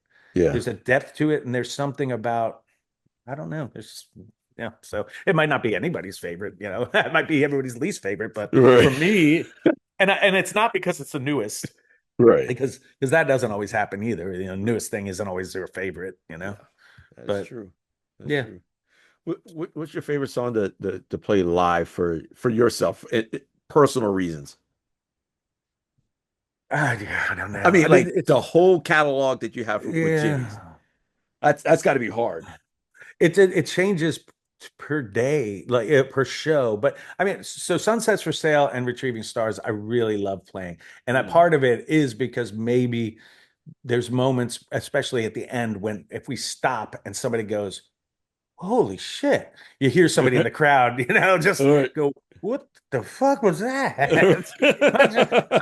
That's a really cool, it's like there's Yeah. silence and then somebody goes, whoa. Right. That's Oh. really cool. Just one person going, oh shit, that's cool. All Um, but right. it's so hard to say, man. There's songs where I don't know, I feel the hell out of it when we're playing it one night, and that I would never or even a version of Do Right, which we play all the time, and it's Yeah. a silly song where the end would just be something really musical that had never happened, and it's like, oh, that was really fun. Right. Or a song that I play, and by the end of it, I've got tears in my eyes, and I'm made me Mm. cry that night. So I don't know. Yeah, I Yeah. don't have. Yeah. Man, that's great. I mean, that's cool that you get emotional about your songs, man. That's and I and Oh I yeah, and I that's get really a that. doubt. Yeah, no doubt. Like like that's your feelings of that song, and maybe you think about what what went on during that time when you written that song or whatever. I don't know if that ever happens to you or Well, whatever. well, well, so the song, the song, "The Sound You Make" that took me 20 years to write. I'll explain the end of that song Okay. because so I had these lyrics and these ideas, but I'd be playing them in my house by myself, and at the end of it, I would have these like I would just wasn't mumbling or babbling. It was like a just a I was channeling something, and I would do this breathing and sound this rhythmic thing. It was like "Wumbalada, wumbalada, yeah, wumbalada," and I just find this thing. It would just happen. Hmm. It would always bring me to tears. There was no meaning to it. There was nothing. It literally would always bring me to tears, and I'd be playing in my house like that thing, just dry my eyes after just sitting there doing this breathing exercise for 5 minutes after playing the 2 minute part of the song that was solid. And Yeah. I just so as I was finishing, I was like, what have I been trying to say for 20 years? And I Mm. realized or I accepted that I was trying to say, won't you light up and delight us with you? Oh, Won't you wow. light up? So it's the same rhythm, it's the same breathing, it's the same everything, except it is actually taken complete shape with actual words. And it's, won't you light up and delight us with you? And won't you light up and delight us with you? Oh, And man. I'm fine. I'm okay. I'm fine. I'm okay. I'm fine. I'm okay. I'm a liar. And that's the end of the song. Oh And my gosh. it makes me cry every time. And it was funny. Oh. After the record, Island called me one day. He's like, I was listening to the record and I had to pull over.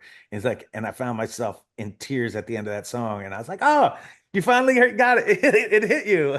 Wow. The thing that's been, hitting me. So that's those two things to me are why that's why music is just so beautiful for Yeah. so many reasons. It's like, God, and I was playing a song yesterday when nobody was in the house, All right. and it just, yeah, fucking crying my eyes out. Oh man. Hey. Hey man. It was awesome. It's Yeah. my No. favorite parts, man. It's Right. my favorite thing. And honestly, if it can make me feel that, then I know that something's right about it. And then, if that translates, because it's not necessarily, they're never sad. It's never a sad thing. It's hard to explain what that emotion is. It's just, I don't know. It's Mm. voices from the abyss just wailing out at you or something. I don't Right. know. Oh man. Thanks for answering that question, man. I appreciate that. Because I know that's very personal. Because I go through it as well, and it doesn't matter, like. it's mostly lyrics, because I don't think about drum parts or whatever boring stuff like that, but it's just, for me it's lyrics, of course, you know what I mean? But it could be something that, I listen, with, Laughing Color stuff or whatever, and just getting into what Dave's saying or whatever, and it's just Well, I will say this though.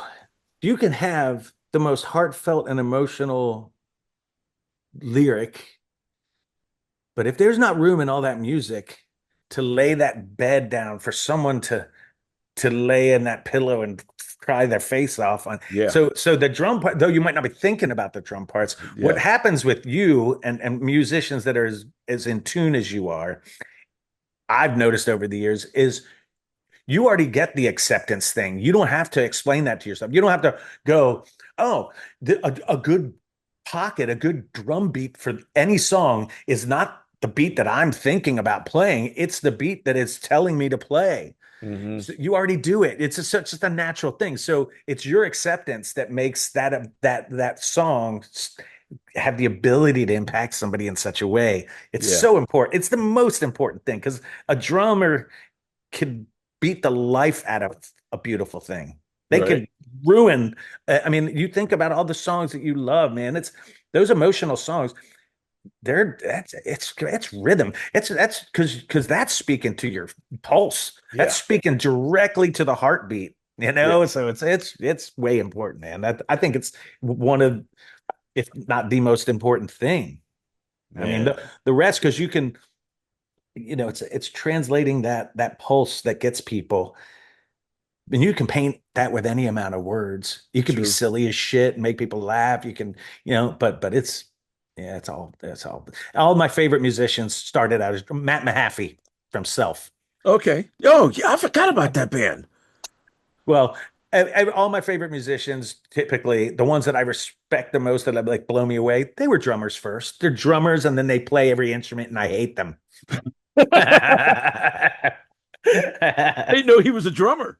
Yeah, dude, he's ridiculous. He plays everything. I mean, I met him when he was 19 when Subliminal Plastic Motives came out and I told him I'm going to have to kill you. I was like, I can't think of a better compliment than you are going to die because I'm going to kill you. Wow. I didn't know about He played self like everything on that. that record. He played everything on that record. Go back and listen to Subliminal Plastic Yeah. Motives by No, Self. I am. And he played everything. And he was 19. It's like hateable. Get out of here. Yeah, it's just wrong. It's not fair. It's Come why, on. and part of this is so the universe can only disperse greatness in so many places, and it's why his greatness is why have so much suck. because Oh, because it was all that greatness was thrown in his lap. So there's a sliver for you, Jimmy. We gave it all to Matt. really? We gave it Oh, all to Matt. wow. Yeah, he's phenomenal. But Wow. I think again, I think it has to do with somebody who is so, yeah, cosmically fucked up that they can make all four limbs do different shit at the same time. Yeah. Yeah. Yeah. Yeah. Yeah, you all are aliens. Right? Dude, man. I'm gonna switch it up on you. Yeah. Let's see. Guitar gear. I know, you know what? Before we get into guitar gear, okay. I remember this like back in the day, and it always got me. And I know you made fun of other bands, which I loved. No, never. The big rock endings. Oh, Explain that. Where did that come from? because music is stupid. I mean, like the whole idol worship thing is just so stupid. And this is probably another reason why we've only gotten to a certain place in the music industry. Is Right, because, I'm going to take the wind out of our sails instantly, especially live. right.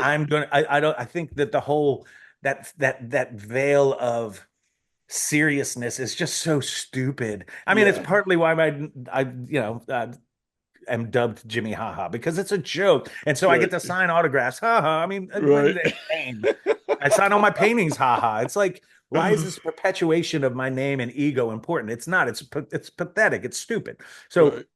so the whole ethos, especially in rock music, but Yeah. in all of them, I mean, hip hop, all of it, everybody's strutting their bullshit. Everybody's strutting. No, no, don't.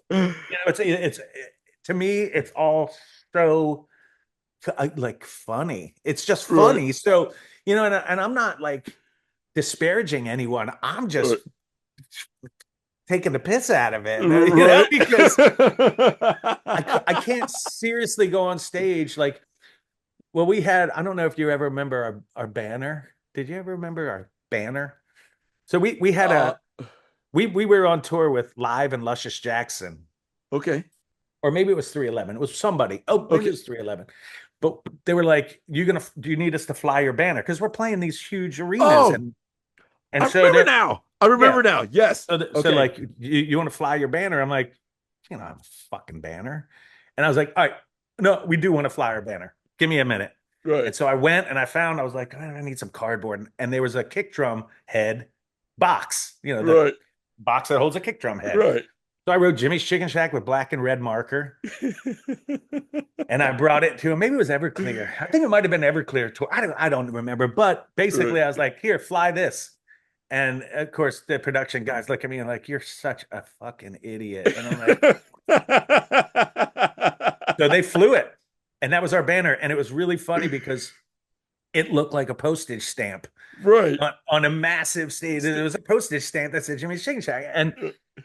And we carried that for years, and it got beat up, and we flew it from Red Rocks. Like, we played Red Rocks, and that flew in the Yeah. middle, floating in the middle of the nowhere. Wow. And so that's part of the thing is like, I think probably not a great business decision again, as far as like when you're trying to sell your band to people and be all serious. And Yeah. I couldn't do it with a straight face. So I decided to not do it and just make fun of all of it, I guess. So that's a big rock ending. Okay. Yeah. Okay. Yeah, Because it's a long way around to how did that come about. It's just Right. part of one of the stupid things that pops in my head while I'm playing a song and going, this is so weird. Right. Why are they looking at me and I'm not this special? And God, all these people are probably fucking smarter and better than me at all of this. And Oh man. so big rock ending. Right. Yeah. Dude, I thought to me it was hilarious. I thought it was hilarious. And especially when you did the knee thing on the monitor, Oh, putting the foot up Yes. on the monitor. Yeah.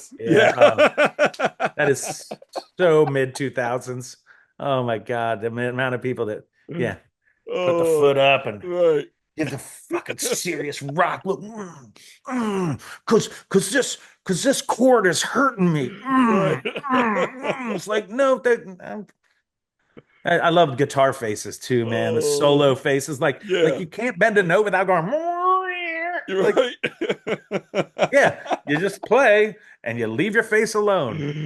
Right. Oh man, I don't know. That's hilarious. I That is don't know. hilarious, man. I'm an idiot. Dude. No, I bet I that's what wonder I if loved. I might become a better guitar player if I actually started using guitar face. Man. Maybe that's why I'm just kind of mediocre, is because I had never embraced the guitar face. Embrace the Wow. guitar face. That's Come on, man. That was hilarious though. I loved it. So I just had to mention that, but but now I'm going to switch up on you, man. Your guitar rig. oh yeah. Um, okay, this is for all the guitar guys. Yeah, like all you gearheads. yeah, all the gear. Like what are you? What have you been using all this time? Super simple. Paul Reed Smith guitars, because I worked there when they were just a tiny little factory in Annapolis, and Right. if they shipped 10 guitars a week, Paul would buy beer for the whole shop Ah, cool. on a Friday. And Yeah. and it was just all those people and they were phenomenal musicians. But the thing is that the guitar itself, like, I never liked a Stratocaster, but I never liked a Les Paul. I was just something was always missing for me in both of those kind of guitars. And those There were no other guitars. I mean, and so it was the best right in the middle of that. It was the best of both worlds. And I was the first employee ever endorsed, so I got free shit. Damn. Hey. But I will say this though. I also even the first PRS I got, I beat the shit out of it. Like Yeah. I'd break a string and I'd throw it across the stage and just grab another. I like battered it. It should have been illegal. And people saw me the way I abused those guitars. Right. And they were like, what are you doing? And I'm like, well, if it can't take it, it doesn't belong on stage. And so that was another thing is they were workhorses. And so Paul Reed Smith guitars. And then I hate Marshalls. Yeah. I just, and I don't know. I never plugged into an amp that I liked. And when I did have amps, they was just because I could afford it. But once I was able to buy an amp, it was because I walked into Master Musicians and there was a Soldano Hot Rod 50, and Jim McDonough was like, "Dude, you got to check this thing out." I was like, "How much is it?" He's like, "It's a couple $1,000." I'm like, I mean, that's like might as well be $10,000 to me right now, or 20,000. Right. I plugged into it and directly into it, and I was like, and it was the clean tone, that cylindrical clean tone. It's just round and deep and then when you overdrive that, when you have a great clean tone and then you overdrive it, especially with tube overdrive, that's a really good overdrive.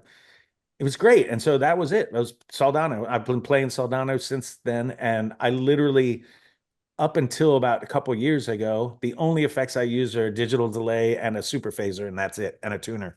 Really? And then, yeah, I don't need to do all that.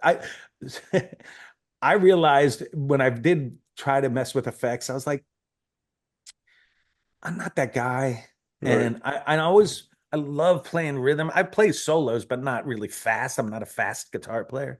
Yeah. But I just like meat and potatoes. And I realized I never used the bridge pickup, which is the lead pickup for a lot of guitar players. So I just started taking all of my bridge pickups out and then eventually having guitars made where it's just the neck pickup. And I think it's because I started playing as an acoustic guitar player, but also there's the warmth to that. The strings vibrate in that middle of the string, and so when you play that neck pickup, there's a meat to it that's great for the basis of something. And then all these other guitar players who are fucking great, like ridiculous, they get all these effects and do this cool stuff. And I felt like if I tried to do effects, I'd be just covering up things that I couldn't do, as opposed to letting my shit just be raw and getting that really tight. Mm-hmm. If I can be, then I want to be part of the rhythm section more than anything. Okay.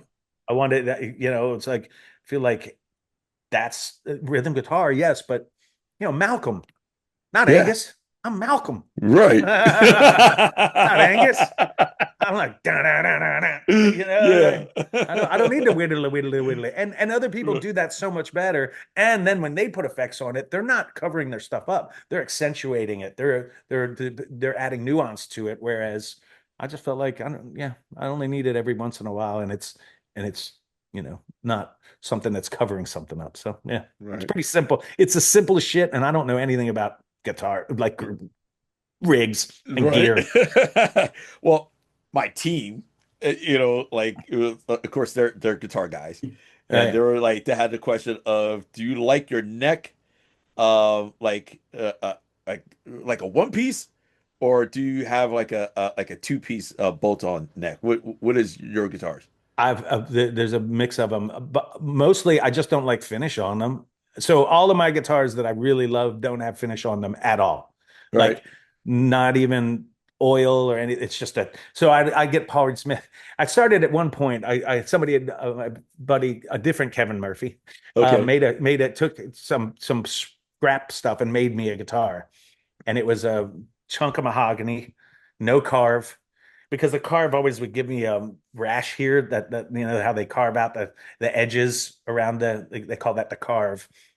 So I was just like, I just want a chunk of wood. Just give me a chunk of mahogany. Just warm sound of wood, no finish. So he gave me one, and I loved the sound of it. And the thing was, it was so resonant without plugging in, because there's nothing squelching that wood. People forget electric guitars aren't just electric; they're still wood. And so if you let the wood breathe, it affects the sound a ton. And so yeah, my chosen guitar is a no finish on the neck, no finish on the guitar, no carb, just a chunk body and a neck pickup and a volume knob. And then the neck, it could be bolt on, it could be through body. I don't care. It's just as long Right. as it feels a little bit like a baseball bat because Right. I'm gonna swing that bitch. And Right. but it's funny. I brought my guitar to get fixed when we were out on tour with Marcy Playground and Everclear last year. Mm, I went into PRS to get some work done on my guitars, which I hadn't done in forever. right. And I mean, there's sawdust all over them because I've just worn through. Yeah, it's just wood. There's nothing Yeah. holding it in. So anyway, I saw Paul when I went to pick him up. He's like, "Hey, I played your guitar." I was like that's one of the best guitars I've ever heard. I was like, "Yeah, I know." You know why? And he's like, "Yeah, there's no finish on it." He Right. knew right away. And Oh. what was funny is Orky, the guy who was, worked with Paul for years, when I first had that guitar made, I went to pick it up and he's like, "Dude, this is the best sound of PRS I've ever heard in my life." And Wow. I was like, "You know why?" And he's like, "I think it's because it has no finish on it." I'm like, "Oh." Oh. And there's something about it, it's something warm about it. It's something really cool about it. And I mean, I have some of their guitars that have finish on it, and they still sound great. But Yeah. Yeah. there's something about there. I don't know that mix that plug that in nice and clean to a Soldano and overdrive it in the right way, and it just it's simple. Dude. It's utilitarian guitar basically. Right. Well, thanks for explaining your guitar rig and My whatnot. unrig, yeah, my lack of knowledge. It's all Now, good, dude. now Brian, who does all the demos for Paul Reed Smith guitars on their YouTube Oh, that's channel. right. Yeah. Yeah. I mean, Oh. talk about somebody who understands gear, and Matt too. I mean, and Yeah. Island, all these guys, they all when they used effects, I mean, that's half the time I'm smiling, just playing, just going, that's fucking cool. Where did that come from? Looks like I'm doing it. It's just Oh, but it's just that was never my gig, man. My gig right. is I, yeah. yeah. Right. Dude, I thought you played in the beginning of Face It. Oh, the that Well, part. not that part, the second part.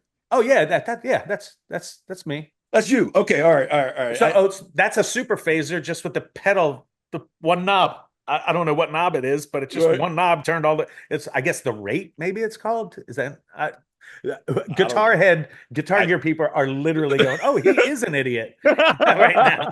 I think it's the rate. So it's like, and then you go faster and it'll go. Bop, bop, bop, bop, bop, bop, bop, bop. Oh, So that okay. was it. Was it was just I just pegged it and it was like, "Ooh, that Right. sounds messed up," and Right. it really sounds great when I go like this on the guitar and bang the shit out of it. And that was my guitar part for that part is I'm Oh, not even using a pick. right, yeah, Bang, bang, yeah, bang, bang, bang, right. Thanks for explaining that too, man. Dude, I had to accept that part too. Yeah. Just right. beat your guitar, Jimmy. Just beat it. You sound better than when you try to play it.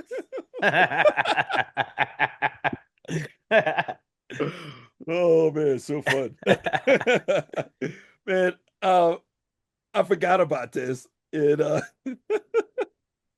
Long time ago, you went on this TV show, right? Yeah. Jerry Springer. Oh, that one. Yeah, yeah. I've done a couple stupid TV. I've done it. Yeah, it's like, yeah, I've done a few stupid TV shows. So that one was definitely that was a good one. Man, how was that like, man? It was just funny. I mean, so at the time, what happened was a friend named Kira had come over to our house. We were living in the group house, and I'm living with Joe Carr or Joe King, who I wrote "Let's Get Flat" with. Wrote some Jar 5 songs with him and Yeah. stuff. And she was like, "Hey," and this was when Jerry Springer was on at like 3 a.m. So it was this cult thing at this point. It wasn't the daytime show. Right. And she comes over and she asked Joe if he would go out to Chicago with her and be on Jerry Springer. She was going to make something up or something. And Joe was timid and like, "No." And I heard it from the other room. I'm like, "I'll do it." So of course I glommed right onto that shit. I'm like, "Oh, I'll do it." And Right. so we kind of made up this thing and we ended up working it out to where I brought out my girlfriend, brought out my friend, and we had a pack of us went out there and we made up a storyline and we were going to film behind the scenes. And then our brilliant idea was we were going to sell it to what was that, A Current Affair or some stupid show that was like reveal like scams or shit. And so we went out there. They paid for the trip. They gave us nice hotel rooms and this nice hotel and a $50 per diem.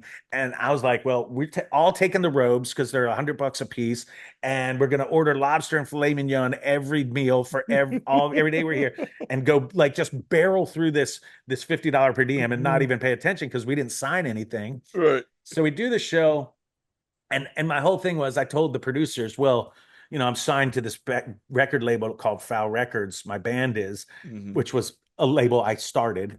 So, and I was like, so legally it has to say at the end of the show, Jimmie's Chicken Shack is here because of Foul Records and all. I wanted credits, I wanted shit. I'm trying to get my band signed. I'm like, exposure. So sure enough. And I was thinking, okay, how do I stick out in this?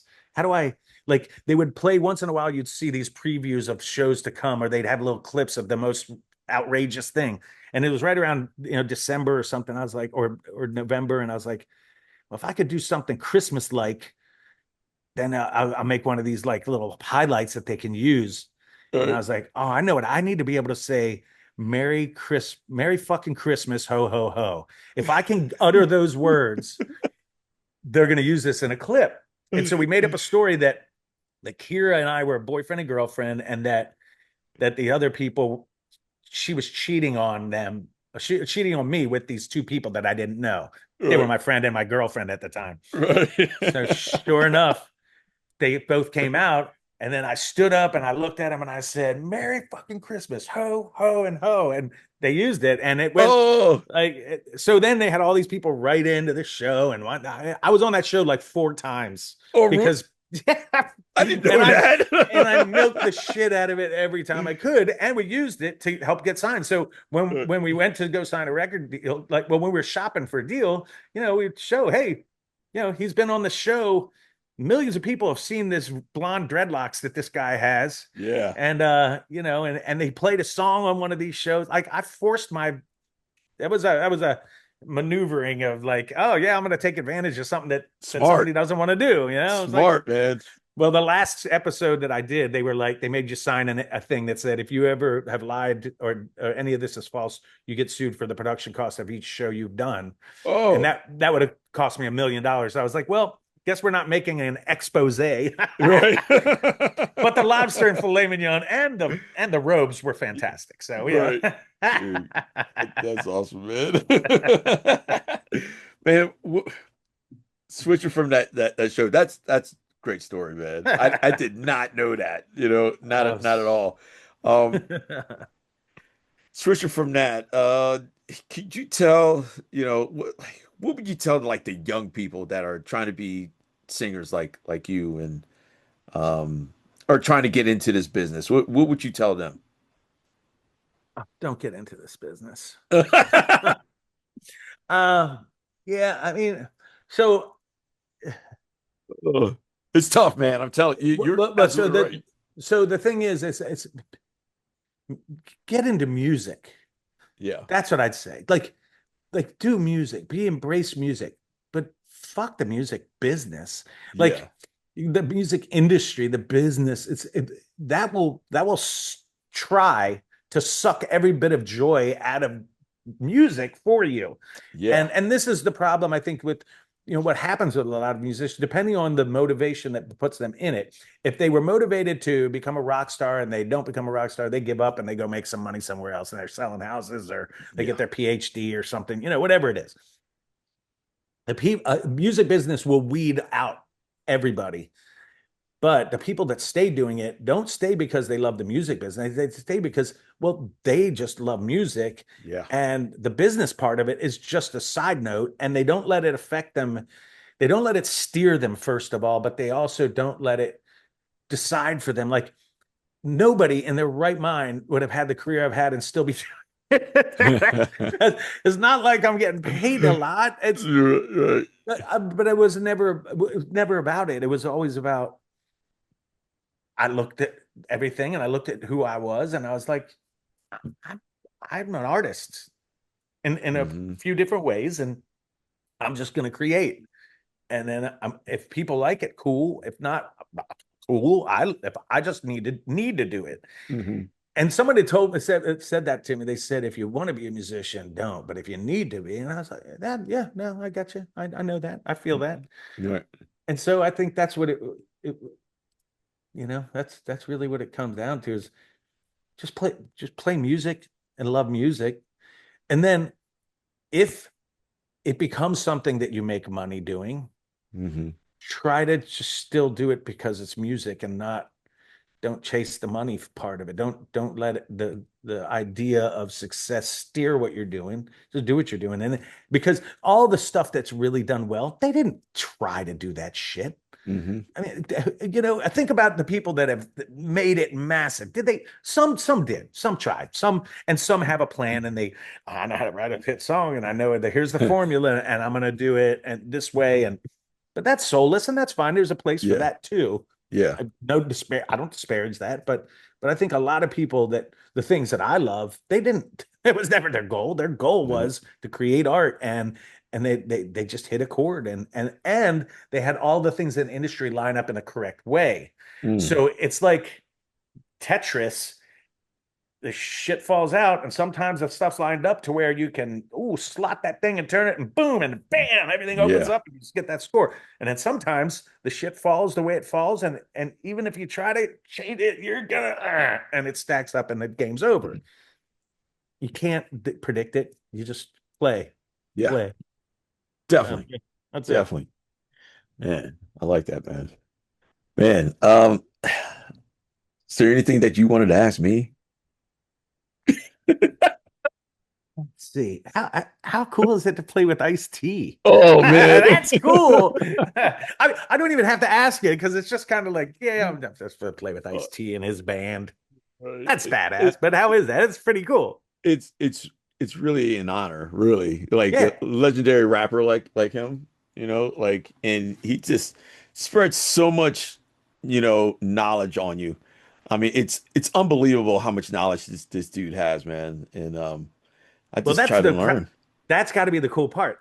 I don't Yeah. even honestly music. I don't even care about the music part. You're getting to hang out with this dude who just has a brain and an idea and like it'd just be cool to just squeeze some of the juice out of that lemon, man. It's just like Yeah. what's going up here. Right. I mean, shit. I saw them at the first Lollapalooza, Oh man, same here. Yeah. and it was. And a Yeah. ministry was easily the best band on that bill, They were. They were. easily, Yeah. and the most Yeah. violent pit I've ever been in. It was magical.